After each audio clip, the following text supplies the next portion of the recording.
नमस्कार, आदाब, सत श्री अकाल, जय भीम, जोहार। मेरा नाम है नवीन कुमार। जब भी बजट आता है उम्मीदें जगने लगती हैं। महिलाओं को लगता है कि उनके हिस्से में कुछ आएगा। कर्मचारियों को लगता है टैक्स कुछ कम हो जाएगा। किसानों को लगता है खाद बीज सस्ते हो जाएंगे, दाम महंगे हो जाएंगे फसलों के। कारोबारियों को लगता है धंधा आसान हो जाएगा। लेकिन सबसे ज्यादा उम्मीद लगाता है देश का पढ़ा लिखा नौजवान, वो भी बेरोजगार।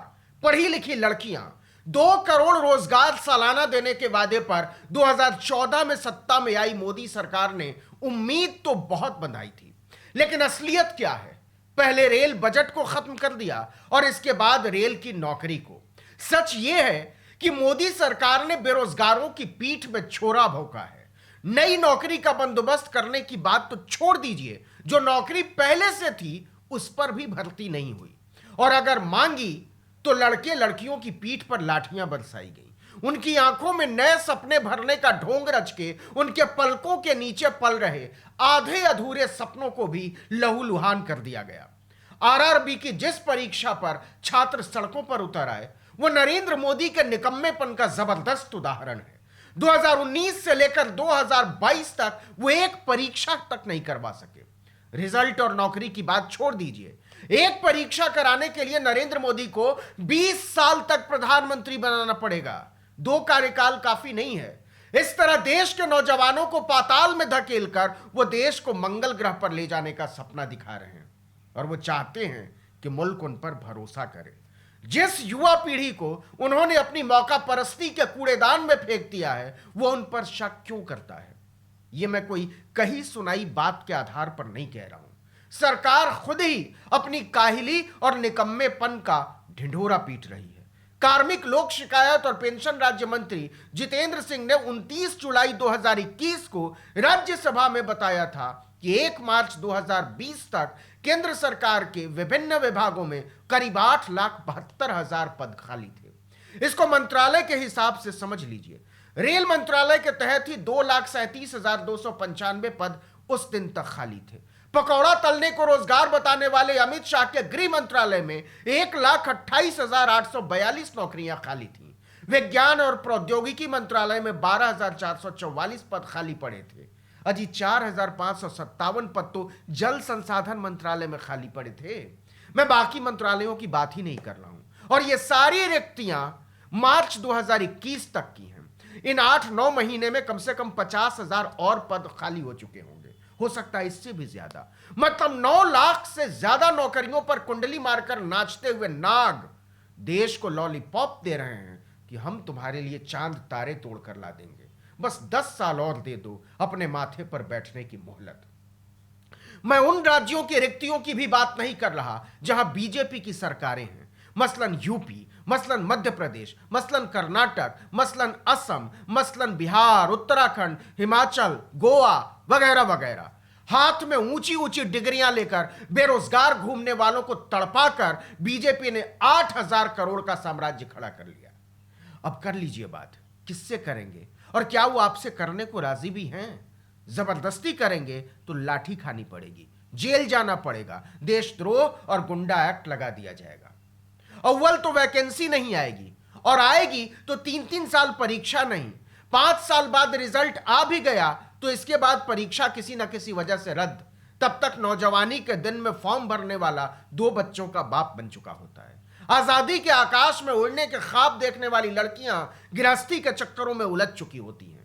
सरकारी नौकरी है नहीं, और प्राइवेट सेक्टर में नौकरी को लेकर न तो कोई पॉलिसी है, न पारदर्शिता, और न ही वेतन और सुविधाओं को लेकर कोई सख्त मापदंड। जैसे हजारों हजार उदाहरण हैं जब महीनों काम करवाने के बाद भी लोगों को तनख्वाह नहीं दी गई, और इस देश के श्रम न्यायालय मेहनतकश कामगारों की उम्मीद बनने की बजाय उनके मालिकों के राहत शिविरों में तब्दील हो चुके हैं। तो लोग कहां जाएं? आप किसी भी अस्पताल की बात कर लीजिए, टीवी चैनलों की ही बात कर लीजिए, अखबारों की बात कर लीजिए, आईटी कंपनियों को ले लीजिए, जूता बनाने वाली फैक्ट्री से लेकर बंदूक बनाने वाली कंपनी तक, कैसे काम मिलता है, कैसे पगार तय होती है, कैसे तरक्की मिलती है, कितनी सुविधाएं मिलती हैं, नौकरी की शर्तें क्या होती हैं, इसे भाजपा के पोस्टरवासी राजा रामचंद्र भी नहीं जानते। कोई नहीं बता सकता। सब कुछ बस चलता जा रहा है, चलता जा रहा है, चलता जा रहा है। जरा बेरोजगारी की दर देख लीजिए, नजरें खुल जाएंगी। 2% की बेरोजगारी दर पर अमेरिका में बवाल मचा हुआ है। जो बाइडेन से जवाब देते नहीं सूझ रहा है और नरेंद्र मोदी पूरी ढिठाई के साथ रैलियों में आइस पाइस खेल रहे हैं कि हम तुम्हें आसमान पर पहुंचा देंगे। जनवरी 2021 में बेरोजगारी की दर थी 6.5%। याद कीजिए, उस समय दूर दूर तक कोरोना का नामो निशान नहीं था।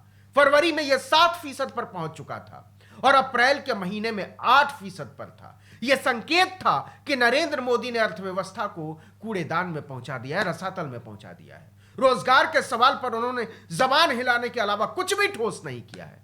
लेकिन हद हो गई मई में, जब बेरोजगारी की दर 12% पर जा पहुंची थी। बहाना बनाया गया कि यह कोरोना का असर है, बाद में सब ठीक हो जाएगा, अभी लॉकडाउन की वजह से अर्थव्यवस्था पटरी पर उतर गई है। लेकिन हुजूर, दिसंबर 2021 में भी बेरोजगारी की दर 7.91% पर बनी हुई है।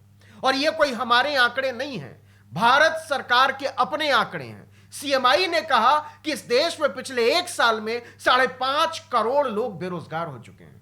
मतलब पहले उनके पास नौकरी थी, काम था, लेकिन अब नहीं है। और इसमें 1/3 महिलाएं हैं। जो सबसे बुरी और चिंता की बात है वो ये कि लगभग 1.5 करोड़ लोग नौकरी या काम मिलने की उम्मीद तक छोड़ चुके हैं, वर्कफोर्स से बाहर हो चुके हैं। सरकार नौकरी नहीं देने का ठान चुकी है और प्राइवेट सेक्टर के पास बेरोजगारों की इतनी विशाल सेना को खपाने की कोई क्षमता नहीं है।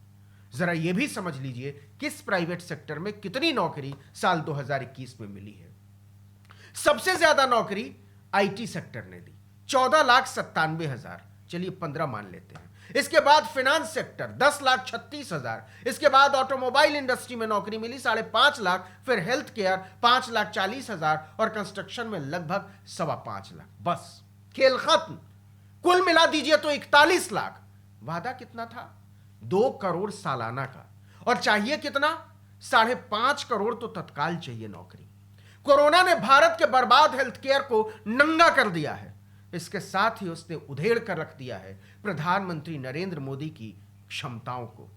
ऐसे में बजट किसी के लिए कुछ भी हो, बेरोजगार नौजवानों के लिए इसमें कुछ नहीं होने वाला है, सिवाय कुछ रंगीन सपनों के जुमलेबाजियों के। इस बजट में बेरोजगारों के लिए जीरो है जीरो, अंडा है अंडा।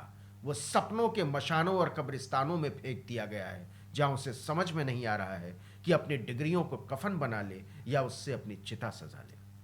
इस वीडियो में इतना ही, लेकिन अगर आपने आर्टिकल 19 इंडिया को अब तक सब्सक्राइब नहीं किया है तो फौरन कर लीजिए, बेल आइकॉन दबाइए, घंटी जैसी आकृति, लाइक कीजिए और कमेंट करके बताइए हमारा वीडियो आपको कैसा लगा।